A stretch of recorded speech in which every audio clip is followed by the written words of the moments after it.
Hi everybody, long time no see. Okay, I think that we're on episode 28. I'm not sure, but we are after World War II. That makes this 1946 to 1952. Beginning of the Cold War. World War II is over. Cold War. Soviet Union versus the United States of America. Soviet Union, USA.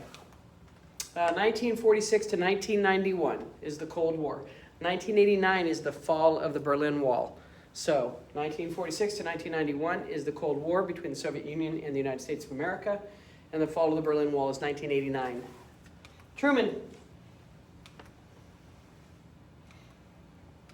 FDR has died. April 12th, 1945, Truman took over, dropped the bombs on Hiroshima and Nagasaki, and ended the war. Don't forget, S is his middle name. In 1945, Harry S. Truman had replaced FDR and successfully ended World War II, especially on August 6th and August 9th of 1945. Famously, this newspaper had said that he had lost because they had printed them, and they were so convinced he was going to lose, they had already disseminated the papers when they found out that he had actually won. And so it says Dewey defeats Truman, which is not true. Truman is very confident, serious, hardworking, but also very, very stubborn. And he has a lot of famous quotes. All my life, whenever it comes to make a time to make a decision, I make it and forget about it. I never gave anybody hell. I just told the truth and they thought it was hell. If you can't convince them, confuse them. If you can't stand the heat, get out of the kitchen. Famous quote. My choice early in life was either to be a piano player in a whorehouse or a politician, and to tell the truth, there's hardly any difference. Ouch. The administration is going to be cussed and discussed for years to come. You want a friend in Washington? Get a dog.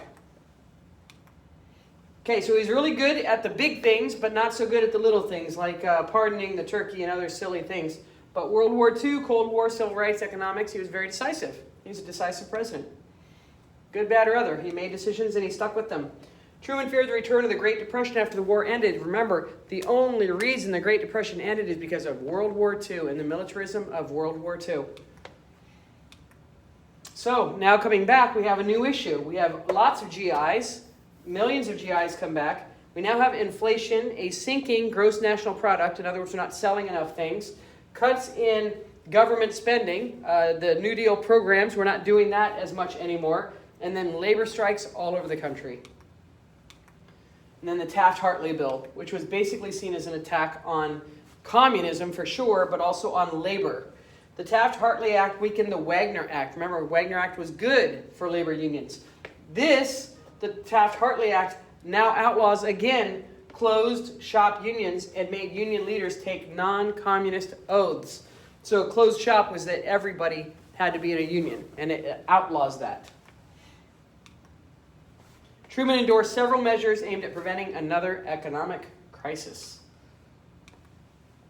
The government sold factories built during World War II to private businesses. We sold that to private businesses. Now remember, those people made a pretty good killing because we didn't sell them for nearly what they were worth.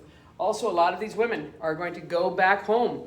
A lot of them, Rosie Rivers, a lot of them are like, no way, man, I'm staying. I'm not leaving. I like it. I'm not leaving. After World War I, many women left and gave the jobs back to the men who returned. A lot of the women after World War II were like, I like this, I'm good at it. And they stay. Thanks to the Servicemen's Readjustment Act of 1944, better known as the GI Bill, all servicemen get free college and affordable home loans.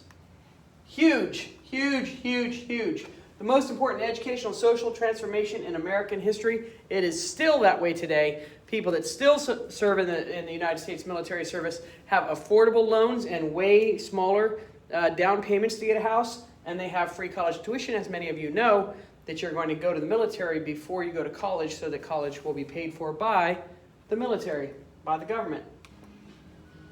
A long economic boom. So finally, by 1947 or 1948, this stall in the economy that we have starts humming, and we are making appliances and cars and TVs and every kind of appliance you could ever want. And even we have mass-produced houses. The economy boomed from the 40s through the 60s. Through the 60s, my entire childhood, through the 60s. This literally looks like my Christmas tree. That might as well have been us. A new prosperity affected most Americans, except as in with most other baby boomers. There were 4 of us. Our best friend family, the Frallas, they had 6 kids. A lot of people had 8 kids. The baby boomers were huge, huge families. Lots of kids. And only one parent worked. Dad worked, and then mom took care of all of the kids. And people survived just fine. They had a house. They had 2 cars. They could pay for everything that they need and live very comfortably with one parent working, and could have all of those things because the economy was structured much differently than it is today. Cheap energy led to the expansion of the auto and housing industries, and factories expanded. That's because of Middle East oil, which we will be talking about sooner than later. And then Levitt towns, the American dream. This is the beginning of suburbia. They mass produce these houses. That's, like every 3rd or 4th house is exactly the same. The prosperity and availability of cars led to suburbanization. Innovators like the Levitt brothers designed cheap, boring housing and created the suburbs. Everybody's houses were about the same. They produced 150 houses in a week. 1 week. 150 houses were started and completed in a week. Mass production of houses. Thus the suburbs. Here we go. 1 story, a 12 by 19 living room, 2 bedrooms, tiled bath, garage, small backyard, front yard. By 1960, a third of the U.S. population lived in the suburbs. Pretty standard Cracker Jack houses.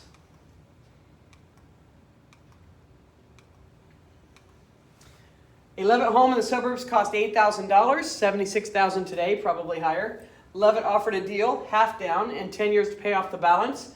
The Federal Housing Administration, the FHA, a New Deal program, however, offered a 30-year mortgage, 5% down, and only 2% interest, which is amazing. The veterans admit, actually 2%. Right now, the interest rates on houses are somewhere around 2.3, 2.5%, which is the cheapest that it's been in decades, way back to that kind of time. And then the VA required $1 down for veterans. Just like the GI Bill, the VA, $1 for your down payment. However, FYI, if you are not Caucasian, you may not live in these suburbs.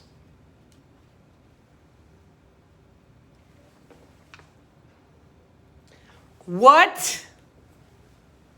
Racist. Come on, man. Incredibly racist. That's it. That looks like our family. That looks like my childhood.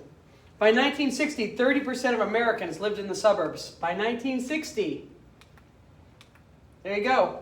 In the cities, about the same. Suburbs, 20%, 24, 30, and then 41% by the 70s. I lived in the suburbs.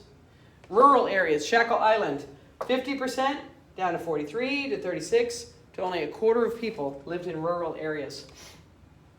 And then some of the rural areas become suburbs, like Shackle Island.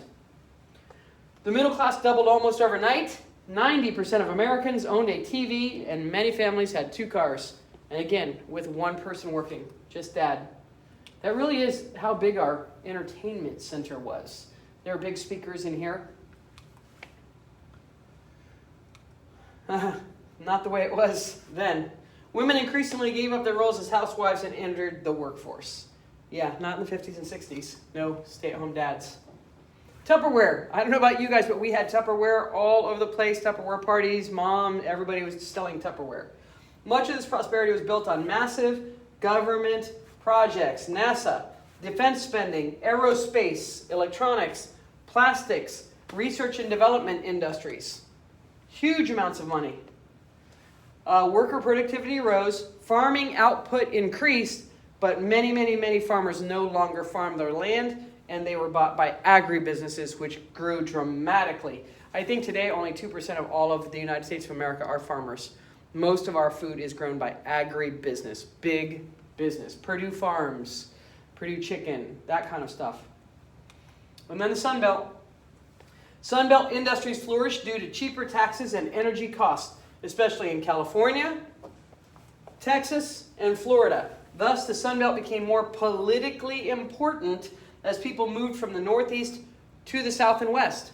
They moved south because there were no labor unions, because the taxes were cheaper, and because they could, the big businesses could make a lot more money in the Deep South than they could in the industrial North. So they were called Sun Belt industries, the factories of the Sun Belt.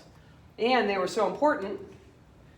This is it. This is the order that they are. All of the presidents all the way through Obama, from LBJ all the way through Obama, are from the Deep South. That's how important the Deep South is. LBJ, Nixon, Ford, Carter, Reagan, H.W. Bush, Clinton, George W. Bush. All the way from LBJ to George W. Bush, all from the Deep South. That's how important the Deep South vote is. This white flight to the suburbs left cities full of the poor and African Americans, the displaced, the poor, and we have segregated and made it so it wasn't possible for black people to live anywhere else. They weren't allowed to live in suburbs. Same with other minorities. The return of soldiers, wink, and economic prosperity led to the baby boom. I'm at the end of the baby boom. Okay, boomer. I am 1962, and the end of the baby boom is from 1946 to 1963. As soon as the troops got home, let's talk about, yes, baby boom. Take the 3.5 million babies born in 1950 alone, just in 1950. Bundle them to a batch, bounce them all over the bountiful land that is America. What do you get? Boom. The biggest, boomiest, best boom ever known in history. Births per 1,000 people per year. So here we go. Here's the end of the war. And then all the way. Here's me, 1962. I'm still a big part of that baby boom. Goodness gracious. It seems to me that every other young housewife I see is pregnant. 1958. These are my parents. These are my parents. My parents got married in 1957. My sister was born in 1958. In March of 58. My brother, February of 59. My brother, February of 1960. 1961, my mom had a miscarriage. And then 1962, Renee was born. So in 5 years, my mother was pregnant 5 times. Dad, what are you doing? Give it a rest, brother. 1957, a baby born every 7 seconds. Goodness gracious. This is us. We might as well all look like this. My brothers had shirts like that all the time. As these boomers grew up, they strained markets. Baby products in the 40s and 50s. Teen clothes in the 60s. Jobs in the 70s and 80s. That's me. There we go. School enrollment, 1962. Little Nene. That's me, little Nene. All babies were potential customers who spearheaded a brand new market for food, clothing, and shelter. These are all domestic policies, domestic events. It has everything to do with what's happening in the United States of America, not foreign affairs, which is, of course, the Cold War that we will be talking about soon. And then the baby boomers are predicted to put a massive strain on the Social Security system through the 2030s. You're welcome. That's me. 2035 is when I would be able to retire, is 2035, and get Social Security. So I'm at the end of the baby boomers. All right, have a good day.